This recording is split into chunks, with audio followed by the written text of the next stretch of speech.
In this world, the moon is undergoing a mutation that will cause the temperature to rise above 100 degrees. The surface becomes so hot that power plants explode due to the heat. You can't walk outside for more than 20 seconds without fainting, and the asphalt is so hot that if you touch it, you melt.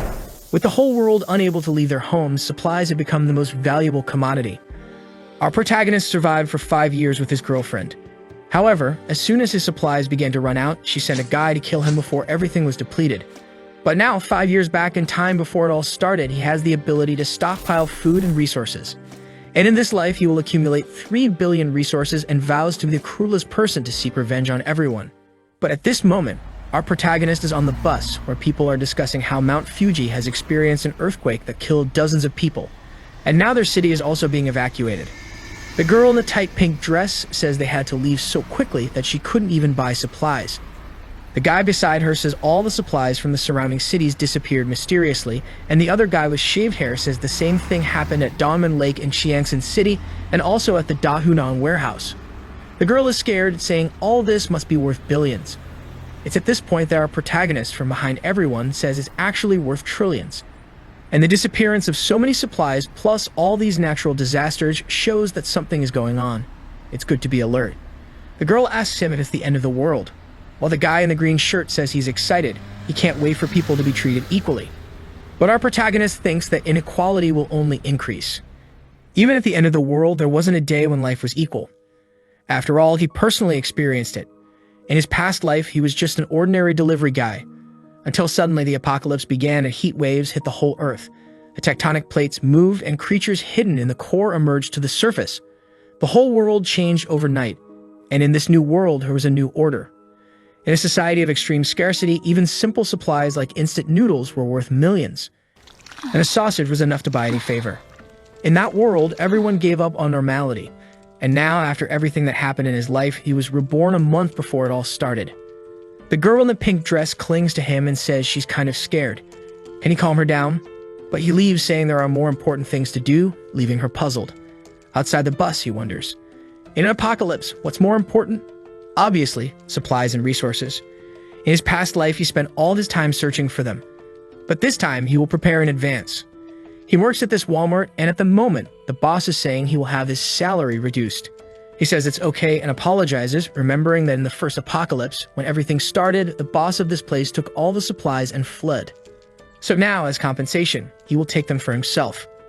He then opens the warehouse, and the system begins to detect all the nearby supplies and sends them to his spatial space. A huge area with a dimension of over 10,000 meters. With this ability, he has been stealing even water from lakes and taking all the supplies from cities that are going to be destroyed. After all, if instant noodles are worth so much, imagine real food. The best part is that time there is frozen, so it means the food stays perfect no matter how long it stays there. Finally, he will have something to eat. The system shows how many resources were acquired in this activation, and he feels that after taking so much, he's finally prepared. At this moment, 3 guys from work enter the completely empty warehouse and ask what happened.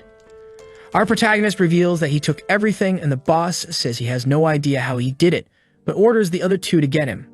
But the moment they approach, he takes a step back and mysteriously disappears into thin air. They stand there puzzled, wondering where he disappeared to, while he reappears outside. This is his second ability, Spatial Jump. Using his spatial power, he can teleport up to 3 meters away. With this, he can gather supplies much more easily and escape without a fuss. He tosses his uniform in the air, declaring the collection complete. Then he receives a message on his phone from the authorities warning that the Earth is undergoing strange movements and everyone should be cautious because a disaster could happen. But there's no need to panic. Our protagonist finds this curious since nothing has really started yet and they're already saying this. Does it mean they somehow know the future? At that moment, he receives a call from his girlfriend, Jang Seokyeon. He sighs and answers, and she scolds him, asking how he have the nerve to put their house up for sale. Does he think she'll really stay with him if he sells the house? He needs to be more responsible as a man because even though she doesn't want the house, she's still a woman. And if he wants to prove to her that he's a real man, he should hand over the house to make her feel secure. Su-chen, our protagonist, asks if she has anything else to say. She says, what kind of attitude is this? If he hands over the house, she'll give him another chance. Just transfer the documents to her. But if he doesn't do that, don't even think about marrying her. But Su-chen hangs up without saying anything.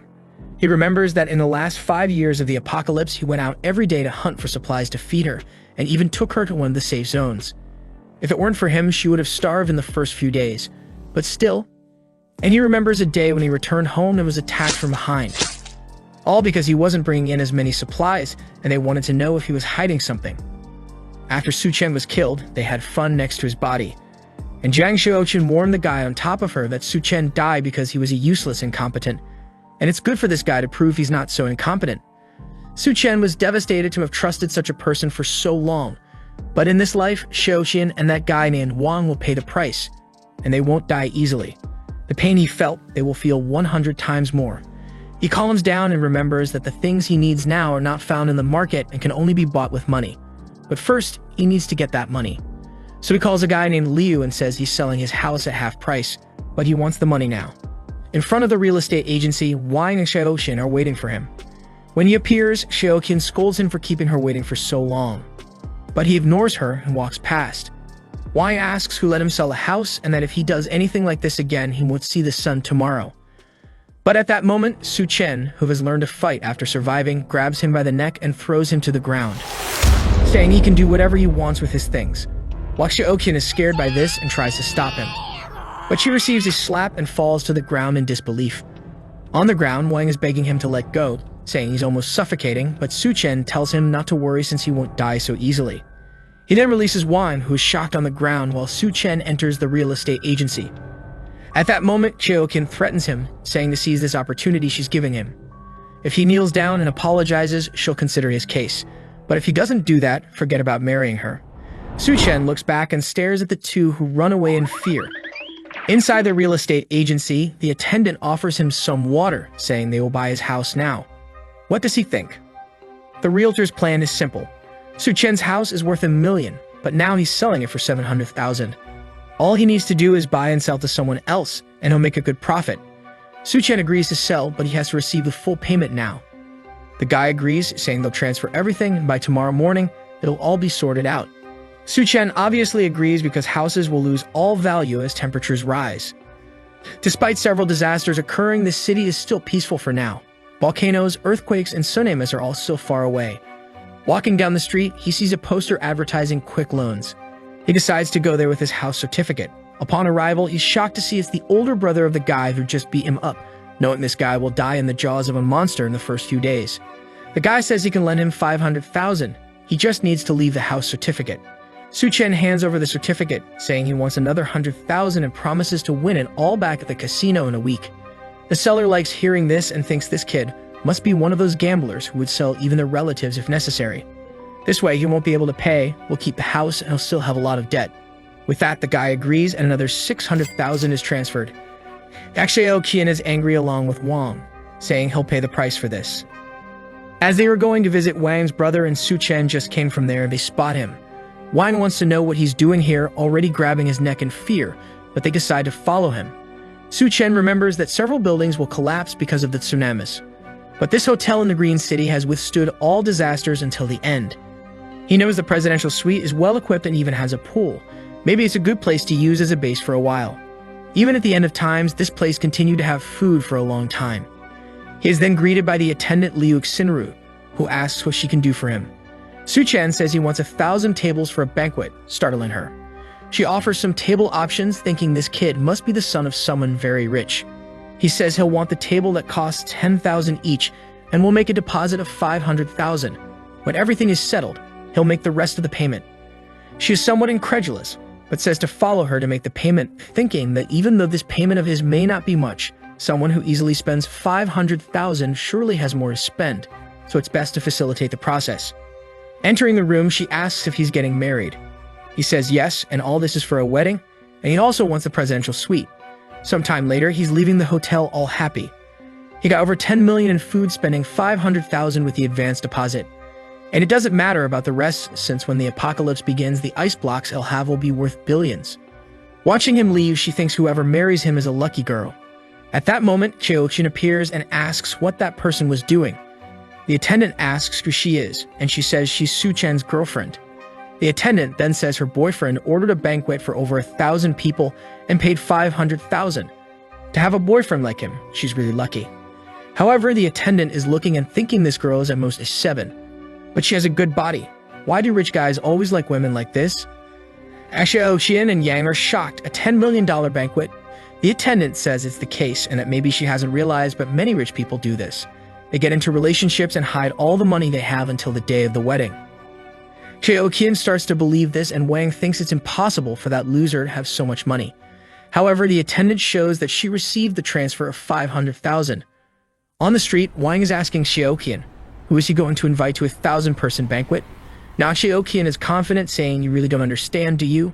He's trying to introduce me to the circle of millionaires he knows. Only then will he reveal my identity." Wang is wanting to become a mountaineer and venture into the mountains, but she slaps him. Thinking that she has to create as many opportunities as possible to stay with that loser while imagining herself as a wealthy lady in a chair being pampered, her eyes sparkle. She never imagined this scenario. She'll definitely have to marry Su Chen the loser, and that's too good. Meanwhile, Su Chen is just tallying up what he's done. 700,000 for the house, plus 600,000 loan and 500,000 for the banquet. And now that his name is about to be tarnished, taking out a bunch more loans wouldn't be bad. So he installs all the banking apps on his phone and starts taking out a bunch more loans. After creating over 80 accounts, he managed to get another 970,000. Now he needs to buy a fireplace, ice-making machine, ice blocks, smokeless charcoal, and a few other things that aren't available in the markets. With the amount of money he has, buying online with fast delivery is easy. These items are essential for surviving the extreme cold and heat that will occur. He then orders 2,000 tons of smokeless charcoal and also calls an ice factory to make a reservation. As he's walking down the street, a girl calls out to him. She's a friend of Xiaoqian's and says Xiaoqian misses him. However, Su Chen knows this girl isn't up to any good and has always spoken ill of him to everyone. So he tells her, "Miss me. She must miss my house, right?" Lena looks at Xiaoqian and says Su Chen must be testing her, and she has to realize how sad he was with her behavior. Xiaoqian then rushes to Shen to apologize, feeling embarrassed, asking if he can accompany her for a walk. She's not feeling well and she was sad to have fought with him yesterday. But Su Chen ignores her and tells her to go for a walk alone. Xiaoqian is losing her temper, saying he's being too arrogant, and Lena says he's getting a taxi. It's good they follow him and see what he's up to. Meanwhile, Su Chen is arriving at the ice factory. The guy receives him, impressed that he's so young. Su Chen asks if the 2,000 tons of edible ice are ready, and the attendant says his factory isn't cheap, but guarantees extremely fast delivery. He just needs to pay a small portion, and they'll deliver everything. Su Chen then transfers 100,000 to him, and the seller informs that everything will be delivered in 3 days. Seeing the money, the attendant asks why he needs so much ice. Is he organizing an event? If he wants, they can cooperate in the future, and the price is negotiable. Su Chen says it's all for a charity event and leaves. At that moment, another taxi stops and the seller gets excited. But it's Xiaoqian wanting to know what that guy who just left was doing here. She's asking because he's her boyfriend. The seller is confused. Is this girl playing detective? What's going on here? He says he ordered 800,000 in ice. Both of them are shocked. 800,000 in ice. It's confirmed. He's a millionaire indeed to do something like that. Lena asks, did he tell you what he's going to do with so much ice? The seller thinks and remembers. He said he's going to donate it to charity. Both of them get scared without understanding the reason. The scene shifts to one of the city's fanciest restaurants. In his past life, he never enjoyed anything before everything was destroyed, and even having a coffee was a luxury. Looking at the menu, he sees it's all quite expensive. And on the last page, there's something for 17,000 with a question mark. He asks what it is, and the attendant says it's a special item made by their chef. Su Chen says it sounds good and places the order. He remembers that in his past lives, several creatures mutated. Some people thought it was some kind of biological change. But for him, it was just the creatures adapting to the new environment. At that moment, a girl with pink hair comes to deliver his order. She's marvelous and introduces herself as the chef of this restaurant. Su Chen recognizes her as Chef Duanya. During the apocalypse, she became known as the Hell's Chef. She had some kind of magical culinary ability that turned corpses into edible things. And in a world of scarcity, no one could resist temptation. However, the dishes made with mutated creatures always ended up killing people. Seeing his expression, she wonders, does he think that a beautiful girl like me would poison his food? And then she tells him that the dish she served is called Two-Faced Life. It's a meat dish with different preparations on each side. Su Chen tries it and says it's really worth the $17,000, while thinking it would be wonderful to have her at home to cook. Outside, Lena says she heard this restaurant is really expensive, and Xiaoqian says she can't wait to become a rich wife. So Su Chen decides to go to one of the city's most expensive bars, since soon it won't be possible. As soon as he sits down, a bunch of girls surround him asking what he wants to drink. He starts drinking with them, and when he looks to the side, there's a girl sitting there. Her friend says she was betrayed by her boyfriend and came here to have some fun. The girl says her boyfriend didn't even sleep with her and cheated on her with an old woman. Why do all men act like that? Su Chen says it's because men's instinct to reproduce is ingrained in their DNA and mind. Suddenly, she drinks her entire drink and asks if he's single. He's confused, but she approaches and asks if he's interested. At that moment, Xiaoqian and Lina enter the bar looking for him. And at a table in the corner, they see him with the 3 girls. Su Chen tells her they can go up to a room and she seems to agree, so the 2 rush off. It seems the desire between them is strong. Xiaoqian and Lina shout at him to stop, but the 2 run to the room, enter, and close the door. He apologizes to her for those 2, and the girl timidly says it's her first time. Su Chen feels awkward and flicks her forehead, saying she must be drunk to do something like that. He tells her not to leave the house for the next few days and to stock up on food. She says she understands. And then he says a girl like her shouldn't be in a place like this. With that, he closes the door and leaves, thinking it's a shame, but he won't be able to seize this opportunity. When he leaves the room, Xiaoqian and Lina are kicking all the doors. But he easily leaves, and the next day he receives all the delivery trucks, from the ice, charcoal, to the banquets. Wang is confused in the crowd, wondering why the hell Su Chen rented such a huge warehouse just to receive so much stuff, and now even Xiaoqian is getting confused, wondering what he's doing. At that moment, Lina points out that the banquet from the Green City Hotel has arrived. They're laying out the carpets and organizing all the tables beautifully. Could it be that suddenly a bunch of people will arrive and you will declare his love for her and propose? Xiaoqian is now all haughty, saying that even if he proposes, she'll still think about his case. They say they need to see his sincerity and decide to go talk to him. She then goes to Su Chen and asks why he's buying so much stuff. And Su Chen says he'll explain later, but can she help him organize everything? Xiaoqian is scared, thinking he's a jerk for making the girl who's about to become rich soon do such hard work. Lina says it must be some kind of test to see if she's qualified to become a rich girl, and at that, Xiaoqian changes her attitude and says she's not that weak type of woman. She knows how to be delicate but also knows how to work and starts carrying the boxes. But she's dying of anger, saying that when she becomes a rich woman, Su Chen will pay. At that moment, Lina comes to try to seduce him, saying she'll help carry the boxes. In her mind, she's sure that someone as rich as him won't have just one woman, right? As long as she shows a bit of what she has to offer, she might at least get to enjoy a little. Meanwhile, Su Chen is thinking he can't lose free labor like this. After all, with so much ice and tables to set up, they'll need some help. Some time passes and they finally finish everything. Xiaoqian is dripping with sweat and her legs are shaking. She says she's been carrying stuff since morning until now. As soon as she becomes his wife, she'll make sure to take all his money. Lina, lying on the ground, is also finished, saying that the damn guy really made them carry those heavy ice boxes. Xiaoqian says enough of this test, he has to propose to her right away and start the party or the guests will arrive. And Lina says he needs to hurry up because the food is getting cold. Meanwhile, Su Chen gives a good amount of extra money to all the delivery guys who thank him from the bottom of their hearts. At that moment, Xiaoqian comes and asks, Su Chen, don't you have something to tell me? Su Chen says yes, he thanks her for the help, but unfortunately, there's no payment for them, so they can leave now. Xiaoqian is shocked and tells him to stop joking.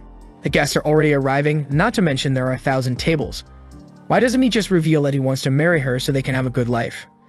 Su Chen looks back and says that's impossible for him. After all, he's already sold the house and accumulated a bunch of debts. They surely want to marry him. Lina says that doesn't make sense. How can someone with no money buy so much ice? Su Chen says he's only doing all this to help his very rich boss who wants to do a charity project.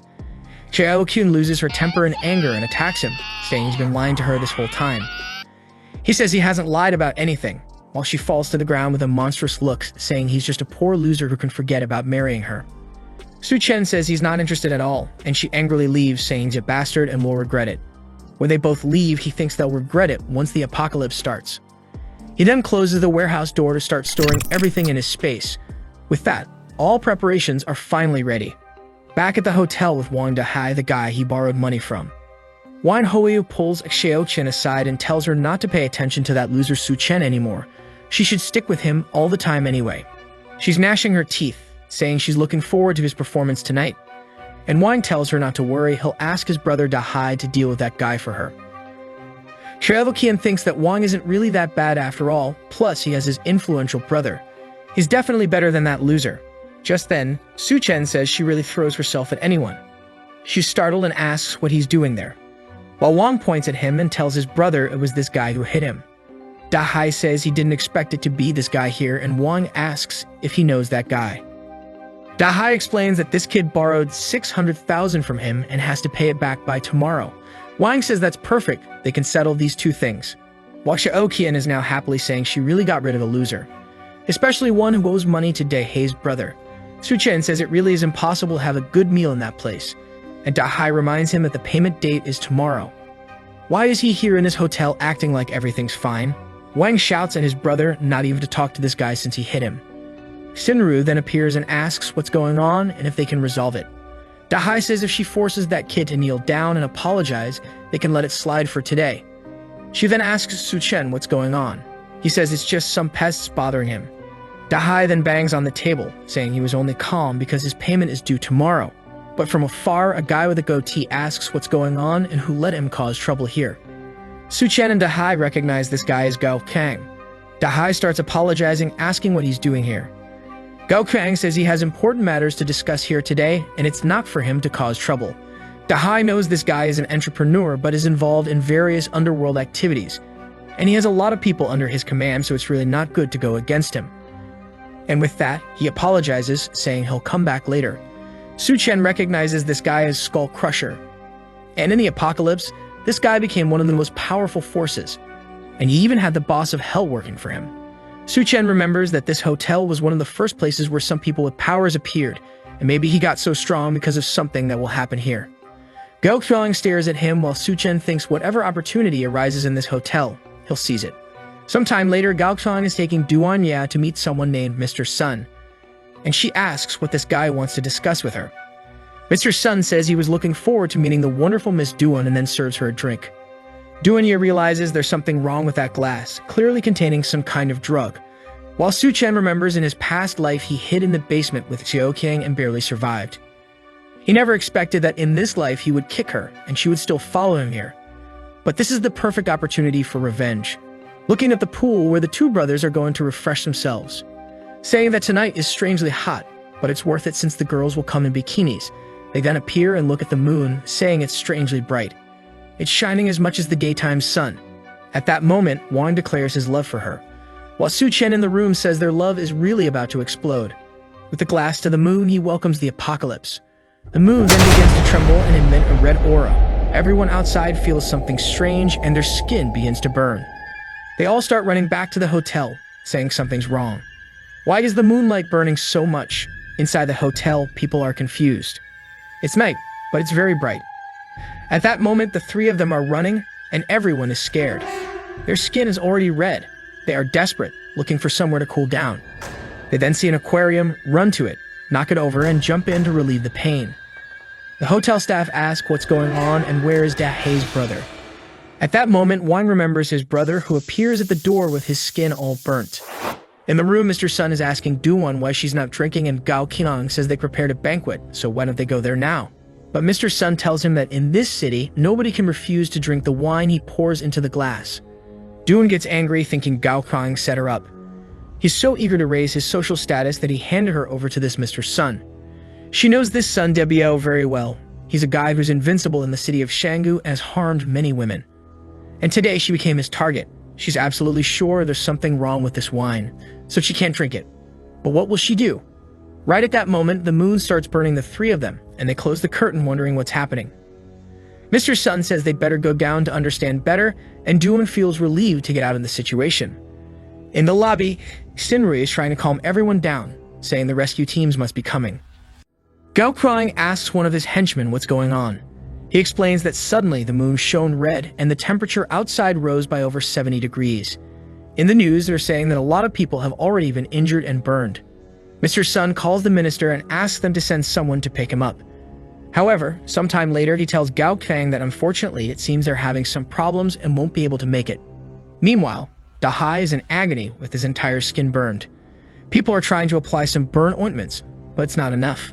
Not to mention he needs to be taken to a hospital, but with his high temperature outside, it will be impossible.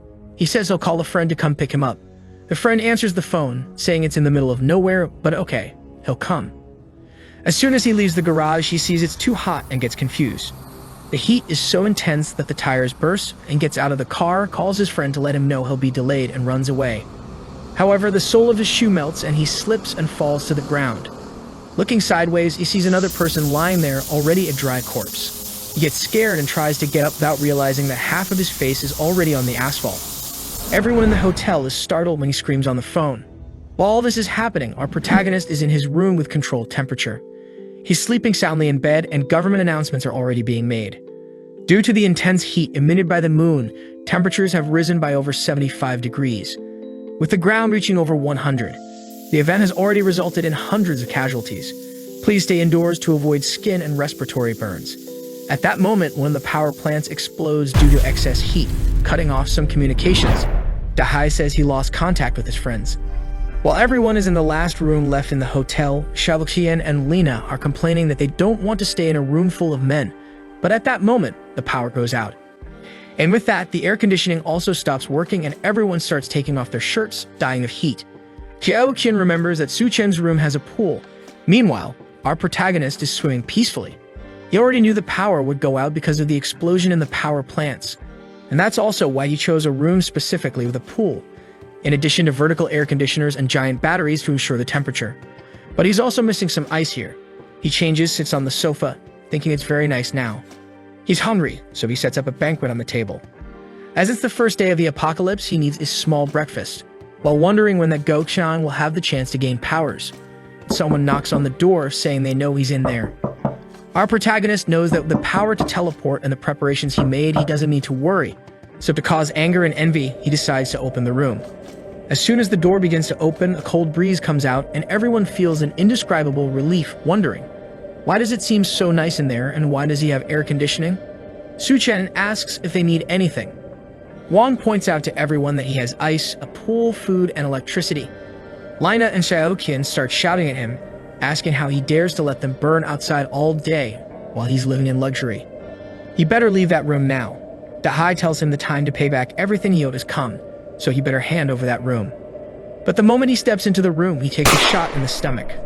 Dahai is shocked when he sees the wound, and Su Chen warns that if he takes another step, he'll die.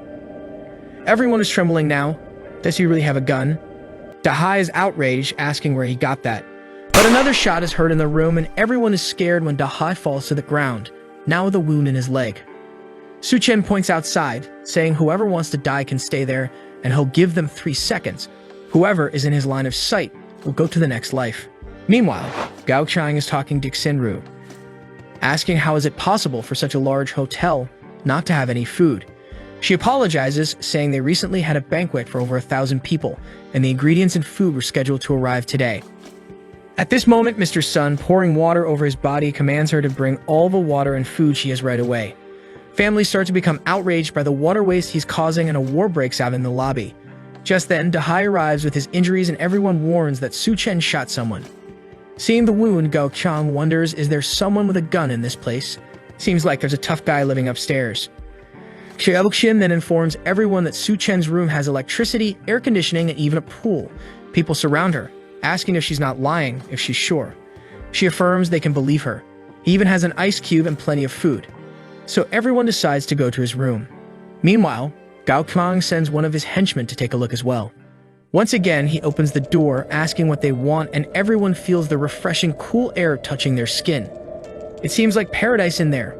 The crowd outside pleads for him to be kind and take care of the elderly, stating that since it's a hotel emergency, he should share everything he has with everyone.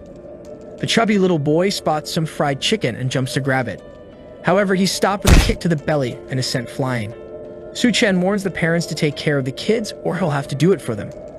People are outraged, asking how he dares to hit a child. He's truly a murderer and doesn't deserve to stay in that room. Everyone starts to enter. However, at that moment, he shoots the guy in the back who falls to the ground. Su Chen warns that he may be alone, but everyone there only has one life. He knows the situation seems dangerous, but at any moment, he can jump through the portal and disappear. Downstairs, Wang is furious. After his brother suffered 2 gunshot wounds, the crowd threw his body out because he was already dying and decomposing. Wang is saying they have to kill that damn Su Chen. Meanwhile, in Su Chen's room, Xiaoqian and Lina are sweating and dripping with heat as they're asking to come in, saying they're sure he wouldn't have the courage to shoot them, and that they love him very much and are sure he loves them. If he lets them stay there for a little while, they promise to join him in a 2-against-1 adventure all night long. Su Chen says that since they want to work together so eagerly, he'll let them in. They're all happy and disbelieving, but suddenly, Wang passes between them, hitting them, saying he'll kill him. When he's about to touch Su Chen, he takes a blow to the face, collides with the two, and everyone falls to the ground. Seeing Wang beaten in their arms, they're afraid to enter the room, and Su Chen says, "Just go away from here." They leave, and he says he's just playing for now, but if anyone tries anything, the artillery robot he has installed will sort everything out in seconds. Tanks are seen outside the hotel, and everyone believes it's the rescue team. They leave armed and wearing protective clothing. Upon entering the hotel, they ask if someone named Liu Xingguo is there. The guy introduces himself, and they then tell him to put on the insulation suit and come with them. Everyone asks to be rescued together. However, the soldier assures them to stay calm. The rescue operation will take place tonight at midnight in Silicon Valley Square. The residents celebrate, saying the government really hasn't abandoned them. Meanwhile, Mr. Sun says he'll pay $1 billion if they take him now.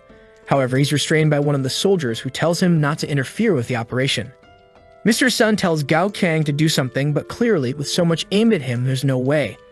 At that moment, Xiaoqian grabs one of the soldiers and says there's a killer living upstairs, and Lina says he's already killed a bunch of people and will soon finish everyone here. They need to save the people in the hotel. A soldier named Xiao Feng then says he'll take a look, and his friend tells him to be careful and not act impulsively. He takes his gun and starts climbing the stairs toward the room. While Xiaoqian is thinking this is the perfect situation. As soon as this guy kills Su Chen, she'll steal that room for herself. Xiao Feng cautiously walks down the hallway, observing every corner until he notices a camera looking at him. Suddenly, Su Chen opens the door and throws a flashbang. Before he could understand what's happening, it explodes in his face, blinding him. A sleeping gas falls at his feet, and when he crouches, Su Chen appears from behind and hits him on the head. Sometime later, he wakes up in the room, not understanding what's happening and why it's so cold. Su Chen tells him, "Your name is Luke Xiao Feng, and you're a captain of the Special Forces. Now that you're awake, let's talk." Xiao Feng looks around at the ice cubes and asks what's going on here, who he is, and where he got those grenades and weapons. Su Chen says he's just a regular guy who just graduated, and he got those weapons on a trip to the Middle East. Su Chen then asks if the government set the rescue points for tomorrow morning, and Xiao Feng is surprised by the fact that he already knows that information. Su Chen realizes it's all going to be the same as in the past life and warns Xiao Feng that even though the temperature is lower at midnight, people can't stand more than 10 minutes outside. The vast majority will die just trying to reach the rescue point. Xiao Feng says they have no choice since many people are starving in their homes who can't stand the heat anymore. Their only chance is to reach the rescue point, and since it's difficult to modify the vehicles, there's no time to rescue everyone indoors. At least if they put some blankets over their heads, maybe they can make it. Su Chen then suddenly puts his hand on his shoulder and points the gun. Xiao Feng asks him to calm down and says all he wants is to at least warn everyone to go with blankets. Su Chen then cuts the rope and says he's free since he respects the fact that he's saving lives. But it's good he doesn't try to come in here again.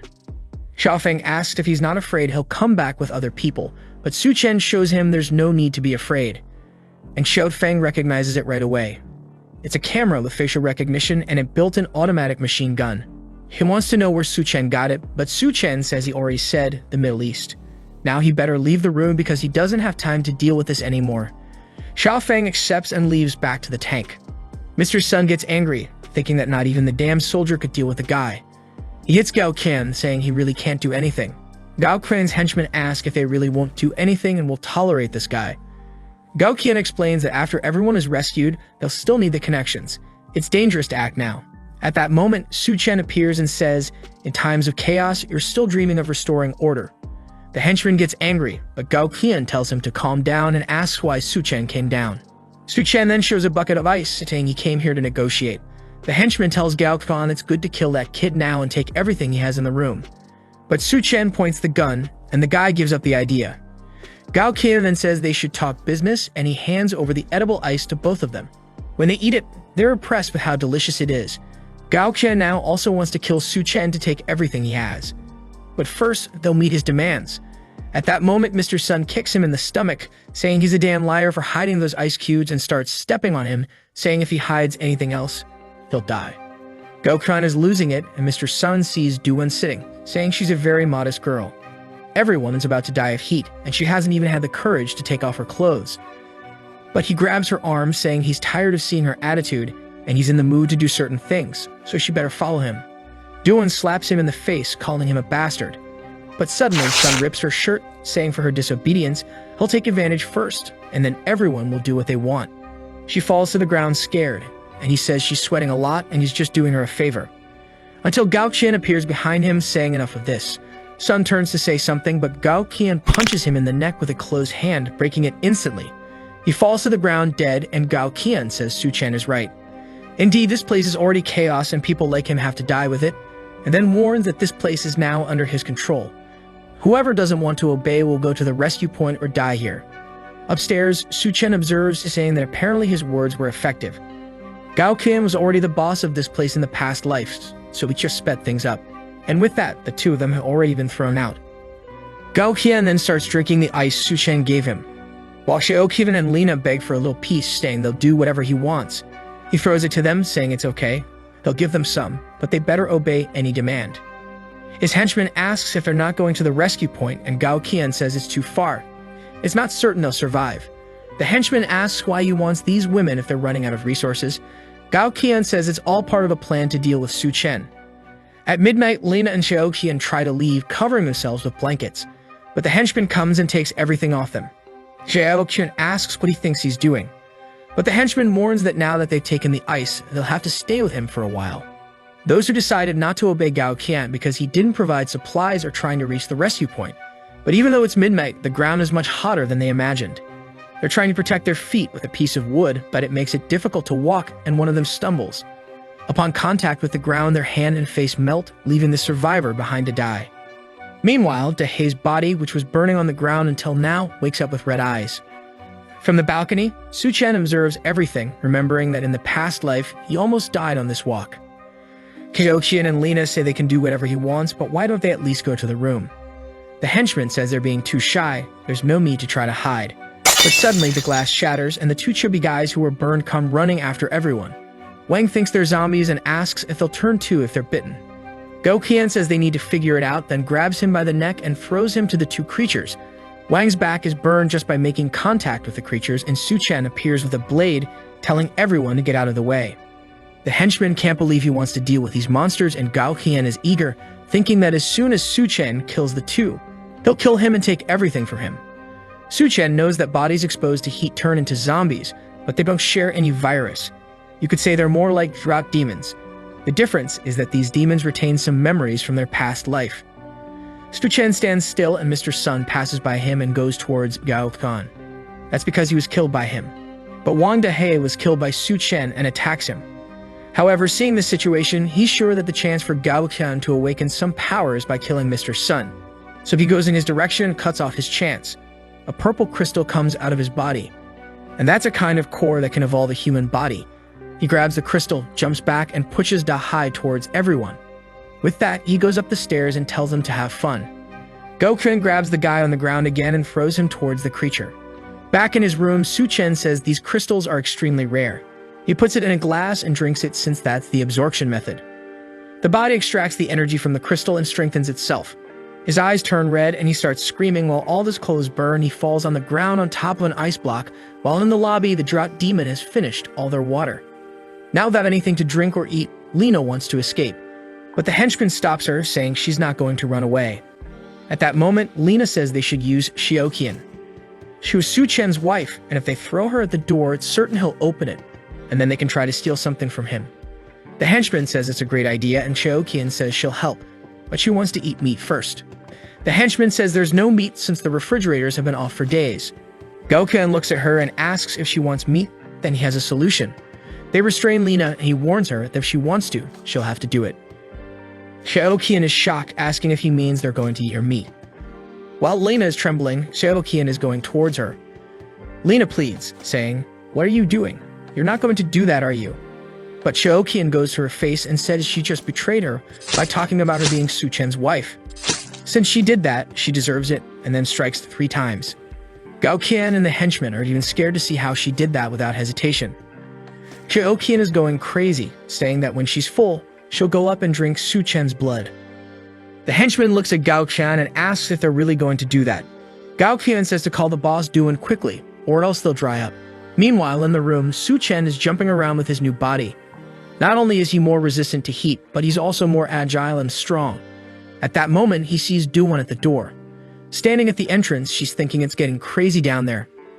She doesn't have a chance of surviving if she stays there, so she has to try her luck and use what's left of her value to get something here. Right at that moment, Su Chen opens the door naked, and she gets scared. She screams and he apologizes, saying it was unintentional. He was excited about some news. In the room, he then tells her that even though he has resources, it's limited and decides they just met and he can't accept her just because she's beautiful, right? He remembers that in the past life, she was a very smart woman. Furthermore, she formed a cooperative relationship with Gao Qian. However, even though he had thought about having her around, the atmosphere feels strange now. Doon then tells him that she's not just a cook, she's also a doctor who has been working as a surgeon for 3 years. She's thinking that his room is extremely well equipped. Not only does it have electricity, but it also has ice and food. She needs to demonstrate her worth to stay here. On the sofa, Su Chen acknowledges that being a doctor is indeed a good proposition. However, as she knows, resources are extremely scarce, and it's uncertain if they'll survive until tomorrow. Feeling uncertain upon hearing this, she says that as long as he doesn't kick her out of the room, she'll do whatever he wants. Upon hearing this proposal, Su Chen immediately states that this is her new home. She feels embarrassed, thinking she said that a bit hastily and unintentionally. Su Chen warns her that her only choice is to behave. If he catches her planning something behind his back, their relationship will end. Doon assures him that she understands and will never doubt any of his methods or determination. Su Chen then suggests that she can demonstrate her determination by undressing. She feels embarrassed and asks if he wouldn't rather have a like on the video first, since the chapters are over. I will bring you more. If you enjoyed, activate the cheeky little bell and I'm out.